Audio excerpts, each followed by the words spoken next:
خوفناک آواز کے ساتھ ساری دنیا کو اللہ موت دے دے گا. آج نہ رونے والا ہے، نہ دفنانے والا ہے، نہ کفنانے والا ہے. مسلمان تو ہوں گے نہیں کہ کوئی جنازہ پڑھنے کا کہوں، نہ کوئی رونے والا، نہ کوئی کفنانے والا، نہ کوئی دفنانے والا.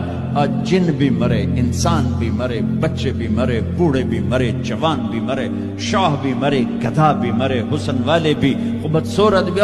یہ لاشیں پڑی ہیں، کوئی قبر نہیں، کوئی قبرستان نہیں، کوئی قبر کھودنے والا نہیں، کوئی پرسہ دینے والا نہیں، کوئی تعزیت کرنے والا نہیں. پھر پہلے آسمان پہ موت، پھر دوسرے کو مارا، پھر تیسرا، چوتھا، پانچواں، چھٹا، ساتواں آسمان کے فرشتوں کو گرا دیا، زیر و زبر کر دیا.